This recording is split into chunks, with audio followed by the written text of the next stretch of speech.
Let me ask you a question. Do you ever yearn? Yearn? Do I yearn? I yearn. Today we're going to talk about the 3 ways you can get a return on your yearnings in the music business or audio industry so you don't get distracted like that dog in Up. Squirrel! If you're trying to attract fans to your music or grow your audio career but get distracted by shiny object syndrome, you might be wasting your time on this mistake. My name is Björk Benediktsson, and if you are wondering just why you keep wanting those plugins and gear even though you already know they won't help you, you probably fell asleep in econ class. Unlimited wants is an economic term that refers to humans' insatiable appetite for things. We never get enough because there's always something else that we need or want. So that nagging feeling that you just don't have the right gear to make your song sound good is never going away. Congratulations, it's terminal. You will die before you ever find the right reverb. But don't worry, you're just as human as the rest of us. We will always want more because it is simply human nature. Which brings me to balance.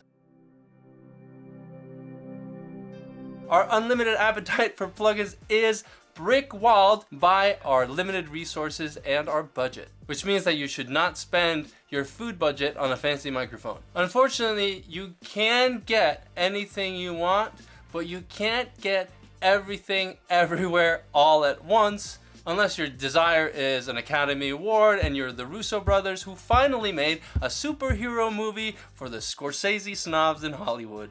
So if you're trying to make the most of your limited budget that you have available to grow your music career, whether you are trying to release your music as a hobby or wanting to get clients for your studio, here are the 3 questions to think about so that you avoid the mistake of wasting money on things that don't matter. And make sure you catch the 3rd question because it is something that's seriously overlooked when growing your career and building your brand and business in this space. Question number 1, does it give you a return on investment? If your purchase can make you money, it's a no-brainer to buy it. If you spend $10 a month on something or $14.99 on a plugin subscription and you can make $1,000 from the work that you do with that tool, then it's a no-brainer to do it. That's money in the bank. Please, sir, can I have some more? For instance, I pay $199 a month for a software program called Kajabi. It hosts all of my memberships, some of my digital products, books, and courses. And although Kajabi is on the expensive side, it has helped me make thousands of dollars in revenue from those premium products that I host on Kajabi. So it actually does give me a return on investment. Now, if you're starting out, Kajabi might be on the more expensive side. So what I would recommend if you wanted to sell digital products such as beats or sample packs or templates, or use a program called Sendowl. Sendowl is what I use to sell my Audio Issues EQ plugin and some of my ebooks. But what if you don't intend to make money because music is just a hobby for you?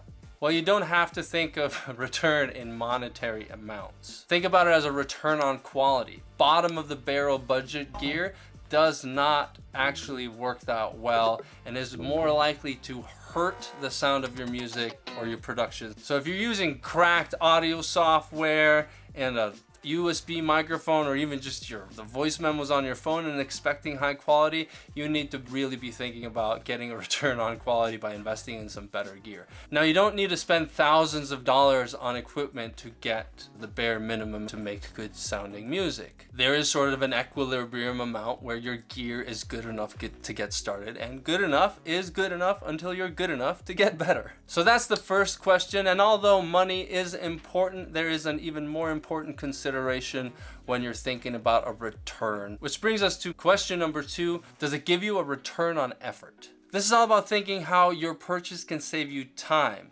You're always using either time or money to make progress with your career, and this question helps you justify your purchases by thinking about how it can save you time. Using a tool that helps you save time or hiring someone to help speed up your creative process are both examples of return on effort. Now, there's a lot of stuff that goes into making music or building a career in the audio industry, but you do not have to do it all yourself. You might want to know how it works and how to do it, But if you're trying to do everything on your own and not hiring any help, you will burn out. Of course, you can learn something that will take you at least 2 years to master, but sometimes it's better to just find somebody who has already spent that time and hire them to do it for you. Outsourcing parts of your job helps you save time so that you can focus on the more important things that really move the needle for you. For instance, I can make this content for you because I'm not spending all of my time replying to emails or handling customer support. Now, customer support is incredibly valuable because you want to give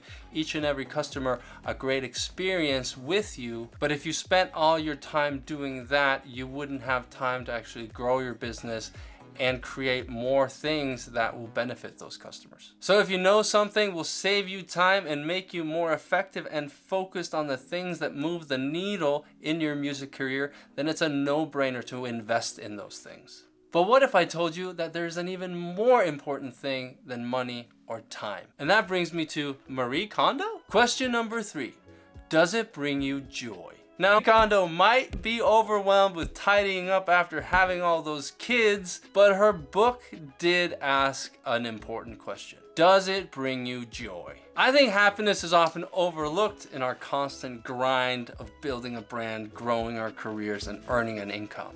There's a lot of hustle culture out there that's exhausting to keep tabs on because I just see people running on the hamster wheel instead of actually slowing down and enjoying what they have. Because what's the value of free time and more money if you're just spending it being unhappy? Sometimes things just don't fit into the black and white accounting columns of a business plan. Sometimes you just yearn for them for different reasons. What you call wasting, I call living. I'm living my life. And if you're lucky, your return on joy can actually evolve into your return on investment or a return on effort. For example, a hobby might just be something you do just because it's a return on joy. Many of my subscribers and students produce music purely for fun, with no intention of making it a career or making it big in the music business. But they do play live and they do want to release their songs. They might want some fans and they might want some listeners.